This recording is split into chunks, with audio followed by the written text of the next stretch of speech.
Hello friends, જય સાંઈનાથ. સ્વાગત છે મારી ચેનલ સાંઈ સબુરીમાં. આજે આપણે બનાવશું ભરેલ સિંગુનું શાક.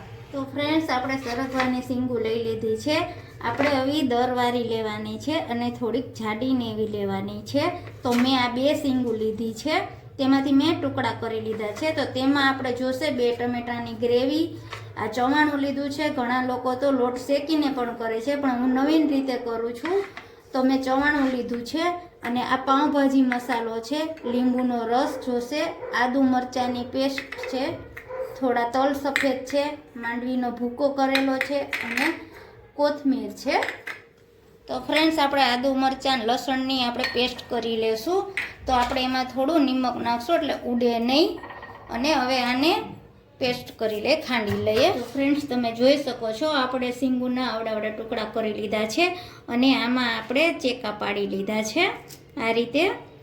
તો આપણા બધા ટુકડા થઈ ગયા છે. હવે આપણે મસાલો કરી લેશું. તો મસાલામાં આપણે ચવાણાનો ભૂકો કરી લીધો છે. હવે આપણે સફેદ તલ નાખી દઈશું, માંડવીનો ભૂકો, પાઉંભાજી મસાલો, ધાણાભાજી, આદુ મરચાંની પેસ્ટ, ધાણા જીરું પાવડર, હળદર પાવડર, કાશ્મીરી મરચું, નિમક અને થોડી દરેલી ખાંડ આપણે નાખશું. આમાં ચવાણું થોડુંક મીઠું તો હોય જ છે, પણ આપણે થોડુંક જ નાખશું અને તેલ નાખશું. હવે આપણે આને મિક્સ કરી લેશું. તો ફ્રેન્ડ્સ, આપણે આ રીતે બધી સિંગુ આ રીતે દબાવીને ભરી લેશું. તો ફ્રેન્ડ્સ, મારે કોમેન્ટ આવી હતી કે બેન તમે ભરેલ સિંગુનું શાક બનાવો. તો હું આજે ભરેલ સિંગુનું શાક બનાવું છું. તો તમે પણ કોમેન્ટ કરજો, તમારી વાનગી તમને શું પસંદ છે તમે કોમેન્ટ કરજો. એ વાનગી અમે બધી બનાવશું.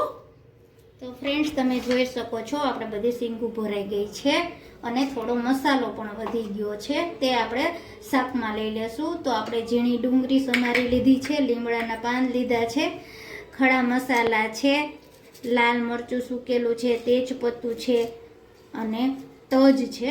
તો આપણે આ બધું લેશું અને ગ્રેવી છે ટમેટાની. તો આપણે હવે તેલ આવી ગયું છે, તો તેમાં રાઈ મેથી નાખશું અને જીરું નાખશું.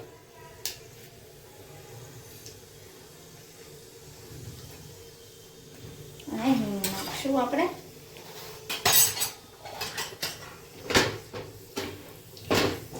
તો આપણું તેલ આવી ગયું છે. હવે આપણે ખડા મસાલા નાખશું.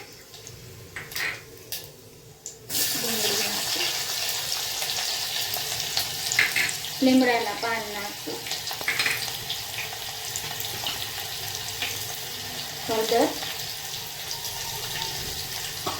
લાલ મરચું થોડું નાખશું. આપણે ગ્રેવી નાખી દઈશું. હવે આને થોડું સાતળી લઈશું આપણે અને ગ્રેવી પૂરતું નમક આપણે થોડુંક નાખશું.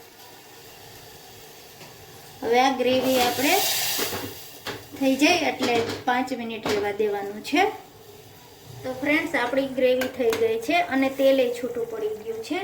હવે આપણે બધી સિંગુ આમાં નાખી દઈશું અને વધેલો મસાલો પણ આમાં નાખી દઈશું અને સેજ ઊંચી નીચી કરી લેશું અને આમાં થોડું પાણી નાખી અને બંધ કરી દઈએ. અને ફ્રેન્ડ્સ, તમે કયા ગામથી મારો વિડીયો જોવો છો કોમેન્ટ જરૂર કરજો.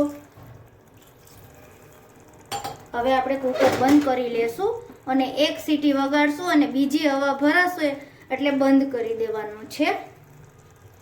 તો ફ્રેન્ડ્સ, મારો વિડીયો ગમ્યો હોય તો લાઈક કરજો, શેર કરજો, સબસ્ક્રાઈબ કરજો.